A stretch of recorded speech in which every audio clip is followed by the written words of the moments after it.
One of the most important documents that will set you apart is obviously your passport. The passport that you hold will either make or break your accessibility to a certain opportunity, whether that's a study abroad opportunity, whether it's a job opportunity. And in 2026, should you care about this information? Should you care about which passport that you're holding? Yes, and yes, and yes, because we are living in a global village whereby you can find a certain opportunity, but the opportunity is in a certain country that needs you for you to actually process a certain visa. And so for some countries, like for instance in Kenya, you cannot just up and go and decide, oh, today I'm just going to find myself in Bali. You have to plan, you have to do visas, you have to pay non-refundable money, and it becomes quite an expensive affair. While for some, this is just something that is very normal. They can just up and go and just, go to whatever the country that they, want to go to without any sort of issues, without any type of visa, any type of paperwork. This is what we call passport privilege. And the thing about this is that you will find that those people who can actually up and go do not realize how much of friction that people who need to go through the visa work and the paperwork have to go through every single time because of the passports they hold. And this is a whole discussion that we have to have. And in fact, if you are a dual citizen, then you know that in some cases, when you are in certain airports going to certain places, you will be treated differently if you show that you have a certain passport that can unlock more destinations as compared to you showing another passport that does not have any type of unlocking more destinations, if you may call it. And so this is a discussion that we have to have, because passport privilege is going to either make or break you, especially if maybe you are trying to go for a certain conference, you're trying to go for anything, name it. It really is important for you to think about what passport that you hold. So how does this ranking even come about, you might ask? And so, you might be wondering, okay, who comes up with this stuff? Who comes up with the number of countries that you actually would want to go? First of all, this is about geopolitical trust. And second of all, the index that we always see most of the times, there are several indices that are published out there, but the Henley Passport Index is potentially the most popular one. We have several others that I have seen that are quite popular as well. But this ranking is not something that is just made up. It is actually a measurement, and it's important to understand what is measured so that you can see why the result really matters. So the Henley Passport Index has been running since 2006, which is the most popular one, and it is usually produced by Henley and Partners, which is a firm that has been running this for quite a bit of time. And the index itself, however, is built on something that is quite concrete. This is exclusive data that is produced by the IATA, so IATA, which is the International Air Transport Association, which is actually the global standards body for commercial aviation. So this means that this data that is collected from, Air Transport Association, which is the same system that airlines use at check-in to verify whether you need a visa before they can let you board on their plane. This is the data that is actually utilized. Whatever the passport that you show at check-in will determine whether or not, you're going to be let to board a certain plane or not. So this is very important because, again, this means that it is important to actually have a second passport. In most cases, especially you have a passport that is not as great, or that does not give you access to several of the countries. And coming from Kenya, I am from Kenya, we were recently ranked number 68, and which means that we have access to about 69 to 76 countries or thereabouts, and we seem to be one of those countries that is great within the African continent. Seychelles holds a better rank than us. I think it was number 24, which is excellent for them. But it seems as if, for Kenya, we are rising in the ranks. However, when you think about it, maybe the opportunities that you would actually want to shoot for in those countries that we are still yet to be granted access without any type of visa, you would still need to go through the visa process, which can be quite stringent and in fact pay non-refundable fees. So why should you care about this information? Because you might be wondering, okay, there's a ranking, I have to go through the visa process, it's quite daunting, so why do I even need these opportunities? It's because nowadays it's important that you also shoot for opportunities that are beyond your borders, whether that is a study abroad opportunity, whether that's a job opportunity, whether that's even a conference, whether it's even business. When you think about it, it seems, or it doesn't even seem, it is crucial for you to start shooting for a second passport, especially if you are thinking globally. But if this is not to say that you cannot be successful in your own home country and, just continue with that, but it is important, and especially I know for those people who listen to this channel, who watch this channel, I should say, they are very globally minded, which is why you're here, because you want to shoot for opportunities that are beyond your borders, which will mean that you will need to either go through a visa process, or you will either maybe stay in a certain country for a certain period of time and be naturalized there and get a passport that can give you accessibility to other countries and maybe go and do investment there, or you can do a certain investment in a certain country and be able to, grow through into that and open up your borders. Nowadays, there are several people who are actually seeking for passports within the African continent. There are several passports that are by investment now. I have seen places like Botswana opening up their passport, places like Ghana as well opening up into the, people getting passport. Did you know, by the way, for you to be able to be naturalized in Kenya, you would need 7 years? So which is why sometimes when I see news of people complaining, and not complaining, but it is rightfully so, that a certain country is taking so long to actually naturalize me, Kenya as well takes quite a bit of time to naturalize you. It takes 7 good years. So all this is to open up your mind into thinking, the ranking of the passport that you hold is going to either make or break you. And in any case, for those people who hold passports that are, quote unquote, privileged to have accessibility to quite a number of countries, it means that they might potentially, when you gauge the opportunity accessibility of these people, it means that they might have a better access as compared to people who do not necessarily have a passport that can give them access to as many countries, for example, Kenya and so on and so forth. We have seen stories of people being stopped at the airports and, being denied boarding for various reasons. Sometimes the scrutiny, even especially if you hold an African passport, the scrutiny becomes even more depending on where you're going, which is very important for you to think about. And especially if you're moving abroad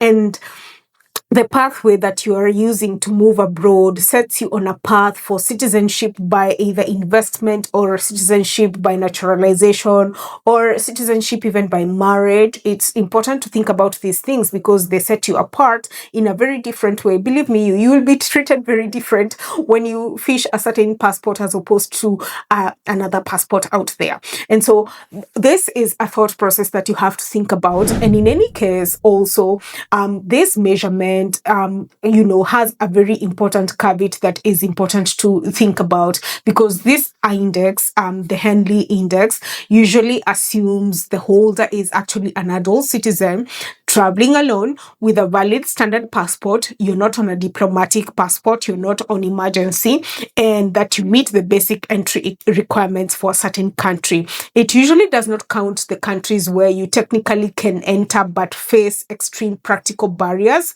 So this score is actually a floor and not a ceiling of real world access. This is not to tell you that, you come from a country that is less of, or just because maybe, you have some really great skills and yet you're denied boarding over, certain things that you have never even heard of. Sometimes it is because of the data that has been collected by the Air Transport Association across the globe, and this data is maintained by airlines so that they can know whether or not you can actually access a certain country either visa free or not. So when I understood this, and I was like, you know what, it is very important. I have seen so many people even getting 2 passports, 3 passports, 4 passports by investment, by naturalization, by going to certain countries and waiting out there. I have seen lots of people going to certain places because it is tax free and they wait it out and they get the citizenship of those countries, especially because of the advantage that they actually get. I mean, there's a lot that is happening across the globe right now, and not to think about being a global citizen is a detriment to your own self. Obviously, like I said, it does not mean that you cannot be successful in your own home country and leave it at that. In fact, you can be extremely successful. But I have seen, even for example, in Kenya, a lot of influx of people wanting to come and get citizenship in Kenya. And I mean, it takes 7 years. It could even take more, depending on exactly what the parameters are. So it is a question of time. It is a question of how much investment that you potentially could make. It is a question of also, whether you would want to wait it out in certain countries, and so on and so forth. So these are things that you can think about, whether you want to even get married to somebody and then, declare that you're married for a certain period of time and then be able to start that paperwork. It's not an easy process, as you might have seen out there. I know some places where you can be able to just go ahead and buy the citizenship or buy the passport of those countries and easily get into those countries. I have seen also other people tracing their roots, for instance, in Ghana, and going to Ghana and being able to get the passport from Ghana. These are very strategic moves. So when you see people doing these strategic moves, it doesn't mean that, since you come from, for instance, I come from Kenya, it doesn't mean that, you can or not also set yourself apart for such kind of things, especially for the future, because this will determine your accessibility because of the geopolitical trust that has been formed by certain countries. So this is a thought process that you have to think about. And let me tell you, you are treated different. You are treated different. I am a holder of 2 passports, and sometimes when I fish one, it is just like, go, go, go, go. We are not even looking at you. But when I fish the Kenyan one, it's always like, are you sure you are going to this place? Are you sure? Like, there's a certain form of scrutiny that comes in. And I mean, I have gone through it, and this usually always happens in the airports. This is why I'm telling you, this is data that has been collected from the airports, and it does not mean that you are lesser off just because you hold a certain passport. In fact, depending on how things are going, things keep on changing across the globe. You find like some countries have now, citizenship by investment. For instance, Botswana had announcements that they would want, citizenship by investment, just very recently, which means that, depending on where and when and the need and the type of passport that you already have as, by birth, and the one that you would want, either because of investment, either because you feel that it's easier to live there, or if you feel that, you are now, a nomad, or you can work from anywhere really, and you can go into a certain country and wait it out there, or maybe you want to have a better tax. I have seen several people from the UK, deciding to move either within the EU or move to, places like Dubai, where their tax is much less. So this is what I mean by thinking about what your passport means, and having a second or a third and even a fourth passport becomes quite crucial at this day and age. And one thing that is for sure is that, there are several stories that are buried in this thought process. So for instance, you will find like some of the passports that are ranked very high. It means that maybe the people who hold them have got a very high form of trust, where they usually don't overstay their welcome. So this is also another thing. So for instance, sometimes you might find that you go to a certain place, and if you overstay, there are always these kind of caveats where either you are sometimes you're given a caveat where you cannot come back into these countries, or maybe this is going to show up on your, your status or your data, and then you might be denied a visa in the future. It is all very much dependent. So what we are taught that, go to school, learn, get the skills, etc, etc. You find that, as somebody who thinks beyond borders, then you definitely want to invest your time, you want to invest your money, you want to invest, whatever it takes. For instance, if it's marriage, for you to be able to get this second document, because it opens you up into another different opportunity that was not maybe existent with your, the passport that you hold from birth. And if, for instance, if you hold a high index passport, please always acknowledge it. It's not as guilt, it's not as accuracy. It's just that you're born with a significant structural advantage that has nothing to do with your talent or choices, and that awareness makes you a better advocate even for other people who do not necessarily have this type of, thing going on where they can just up and go. And if you're navigating, your you're trying to get yourself a second passport, it's important to also check the index. This index keeps on changing, again, depending on what agreements have been made across the globe. So be very keen on exactly what you want to achieve in the long run, which is why I always say, especially if you're trying to study abroad, you're trying to go abroad and maybe work, always think about your what next in the future. Where do you want to end up in? Is it by some investments that you want to make? Is it that you want to stay in a certain country because of the lower tax that a country offers to you? There are several schemes that are out there right now, to attract people from certain places, attract nomads, attract, people who are coming, who are going there to invest. We have countries like Malta, which reopened once again their citizenship. By investment. We have had Portugal also have its golden visa regime, which has now been controlled, and it's various certain sectors that you can be able to actually invest in now. Again, the reason as to why you're going into a certain country does not necessarily have to be what you have seen online as people preaching that it is such a nice country, and do not move to a country on a whim. Just because maybe you visited the country you loved, your 1 week or 2 weeks visiting this country, and you're like, you know what, I am gonna move there. This is it. I am signing, co-signed, going there. Please make decisions according to what exactly you want to get out from it as a global citizen, and not just what you're going to go take from this country. It's also what you're going to provide. Perhaps you're taking your business there. You're maybe taking your ideas there. Perhaps you're going to work there and contribute to the economics of this country. There are all these things to think about. They might sound as fluff, but as the world evolves and as things are evolving, as a Kenyan, this is one of the things that I have to think about, especially as a global citizen. So it is important to realize that this passport privilege actually exists, and I have personally experienced it, whereby in some countries that I have tried to enter, if I show my Kenyan passport, is actually very much welcomed as compared to the Portuguese passport. Believe me, again, it really depends on where you're going. It depends on, the airport that you're using. It really depends on various things.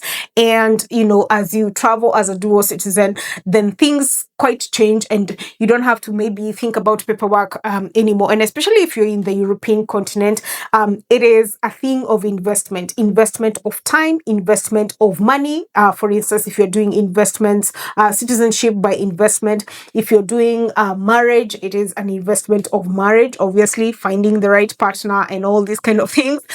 It's also an investment of economics. It's an investment of you paying taxes there. It is an investment of, pulling your life all together into a certain country. It takes a lot of patience. It takes a lot of paperwork. It needs patience.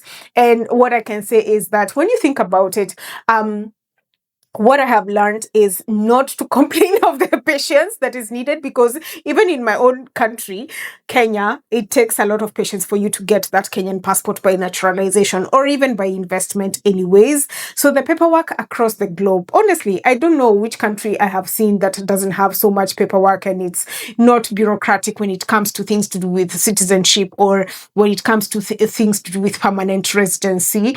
But all this video is to say that it is important for you to think about your passport and whether or not you want a second passport or even a third or a fourth, depending on your what next. So as you apply for study abroad opportunities, as you apply for, work abroad, or as you apply to go to a certain country and invest there, think about, do I also need to go there so that I can also be able to obtain their passport in the long run, or what is my end game anyways? So this is a video to give you a thought process, especially if you're a global citizen. Once again, I will say that, it does not apply for everybody. Not everybody actually wants to go ahead and, find another passport anyways. For them, it might not be the main goal, but for people I know who watch this channel, they really, really are globally minded and would want to go beyond borders and would want to have a second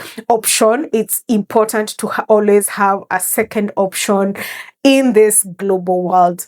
And that is all I'm gonna say. So I do hope that you love this video and it give you a certain thought process. When you think about the index, please, let it not be that, oh my God, Kenya is now ranked this number and it seems as if we are not doing well. This is data that has been collected from the airport data and keeps changing every other single time. You might find that some countries that ranked very low have now gone up. Why? Because of the agreements that they have had with other certain countries over time. You might find that, yes, now Singapore is number one. Who knows? It might drop to number 2 or number 3 or 4.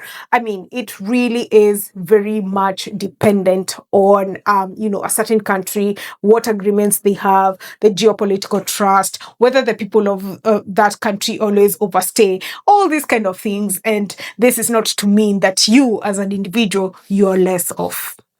I do hope that this chat has been, thought-provoking, and I do hope that you watch my other videos that I have been doing on this channel. Please go ahead and interact with me on the comment section, and I'll be more than happy to answer you and interact with me. Find me on Instagram as ndutawambura. This is where I am mostly nowadays. You can find my page on LinkedIn or my WhatsApp channel where I post opportunities, especially to study abroad.